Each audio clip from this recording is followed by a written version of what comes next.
Bismillahirrahmanirrahim. Alhamdulillahi Rabbil Alamin. Allahumma salli ala Muhammadin wa ali Muhammad.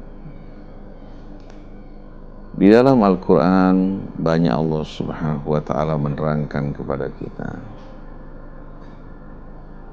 buah dari keimanan yang membuktikan bahwa keimanan tersebut benar-benar ada pada seseorang. Sebagai contoh dalam surat Al-Hujurat, ketika sebahagian orang baru masuk ke dalam Islam, mereka telah mengklaim bahwa diri mereka ini telah beriman. Nah, Allah subhanahu wa ta'ala membantah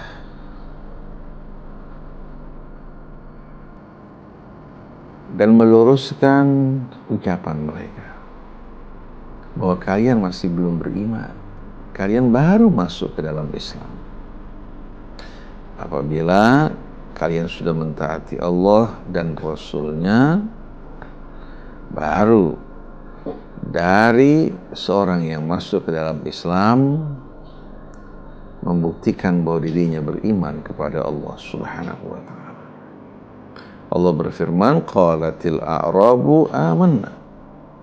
Orang-orang Badui berkata bahwa kami telah beriman.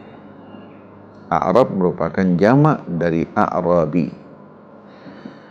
Jadi kalangan Badui dari bangsa Arab berkata bahwasannya kami telah beriman. Dijawab oleh Allah, qul lam tu'minu.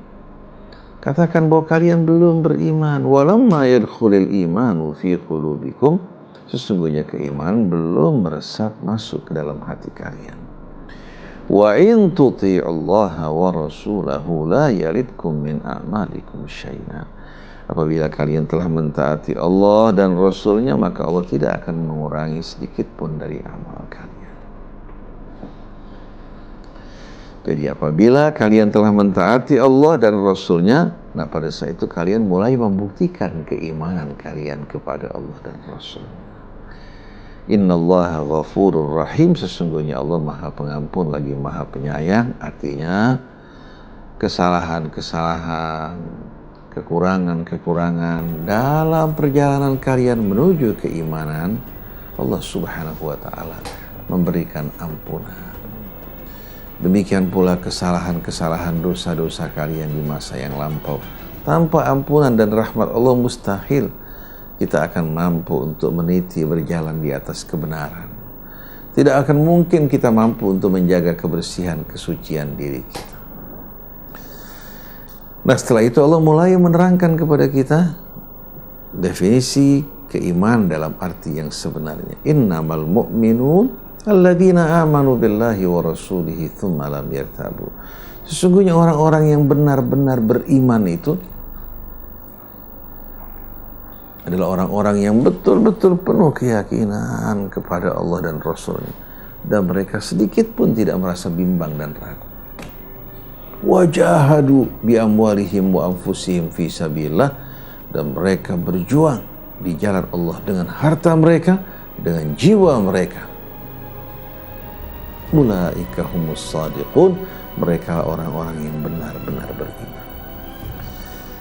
Tapi kalau keimanan hanya sebatas lisan atau sebatas kepercayaan di hati, yang tidak mendorong dirinya untuk tunduk kepada Allah dan Rasul-Nya, yang tidak sama sekali mendorong dirinya untuk siap berkorban di jalan Allah dengan harta dan jiwanya, maka orang semacam ini tidak termasuk dalam golongan orang yang beriman sebagaimana yang dimaksudkan oleh Allah subhanahu wa ta'ala. Apa artinya keimanan dalam lisan, dalam hati, dan diungkapkan dalam lisan?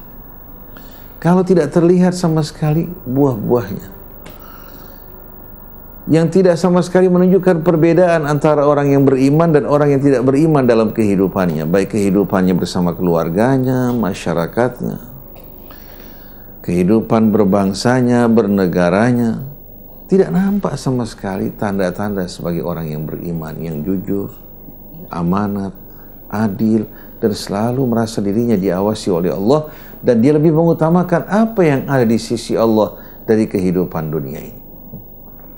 Jadi yang kita jumpai di tengah masyarakat Islam, orang-orang yang mengaku sebagai orang yang beriman, tapi sebetulnya mereka belum beriman.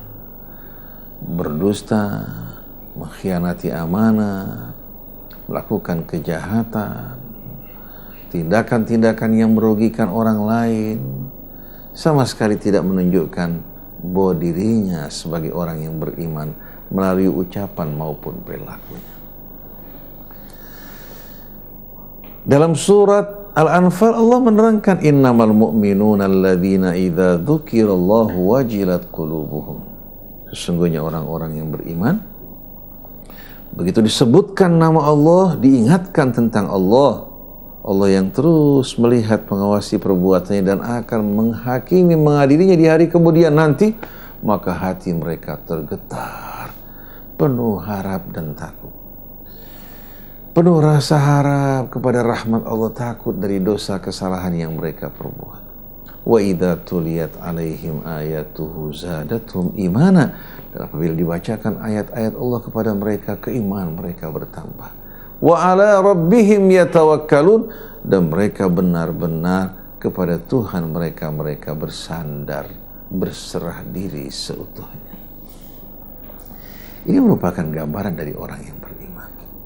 Nah, saksikan di tengah-tengah masyarakat kita, berapa banyak orang-orang yang memiliki kriteria seperti ini, yang disebutkan nama Allah, hati mereka penuh rasa khawatir, takut, dan juga berharap kepada Allah. Dibacakan ayat-ayat Allah, mereka menyambutnya, bahkan keimanan mereka bertambah, dan mereka berserah diri kepada Allah. Yang terjadi justru kebanyakan orang kalau dibacakan ayat-ayat Allah, mereka tidak menyukainya. Mereka lebih suka untuk mengambil nilai-nilai hidup mereka dari berbagai macam dongeng, riwayat. Demikian pula dari sumber-sumber yang berasal dari makhluk, bukan bersumber dari Allah pencipta mereka. Sedangkan Nabi kita Muhammad SAW, kehidupan dan sunnahnya bersumber dari kitab Allah. Tapi justru kita memisahkan di antara kitab Allah dan sunnah Nabi-Nya. Akhirnya semakin jauhlah kita dari kehidupan Nabi kita Muhammad SAW yang selalu sesuai dengan tuntunan Al-Quran. Ditambah dengan banyaknya kebohongan-kebohongan yang mengatasnamakan Nabi kita Muhammad SAW, para keluarganya maupun para sahabat. Tapi yang tidak dapat dipalsukan, yang tidak dapat sama sekali mereka sisipi kebohongan adalah kitab Allah Subhanahu wa ta'ala.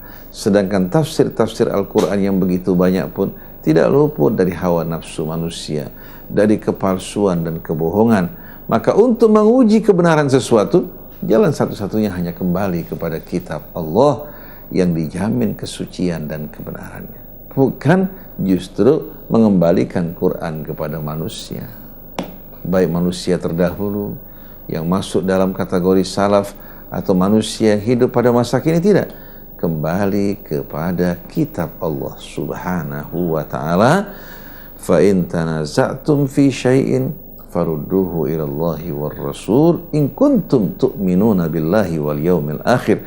Apabila kalian berselisih dalam satu persoalan, kembalikanlah kepada Allah dan Rasulnya apabila kalian mengaku beriman kepada Allah, beriman kepada hari akhir. Jadi salah satu parameter tolak ukur keimanan seseorang, apabila mereka berbeda pendapat, berselisih, mereka kembalikan kepada Allah dalam kitab sucinya, sunnah-sunnah Nabi yang menerangkan kitab Allah yang seiring dan seirama. Itulah merupakan parameter orang yang beriman. Tapi kalau diajak kembali kepada kitab Allah, mereka mengatakan kita kembali kepada salaf kita, itu bukan ciri orang yang beriman.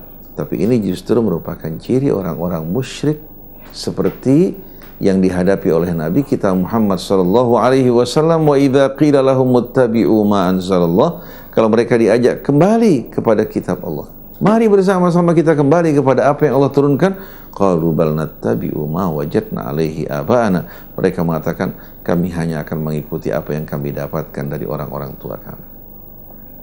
Awalau kana syaitanu yad'uhum ila adzabis sa'ir, Apa mereka akan tetap ikut di belakang salaf-salaf mereka walaupun syaitan akan mengajak mereka masuk ke dalam api neraka sa'ir.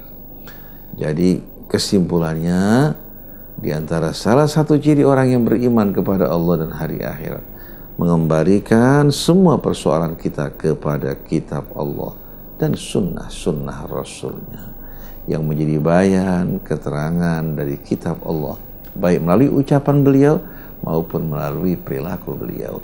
Tapi untuk membuktikan bahwa dia itu sunnah, tidak cukup hanya dengan melihat sanad satu hadis, tapi kesesuaian isinya dengan kitab Allah. Wallahu a'lam.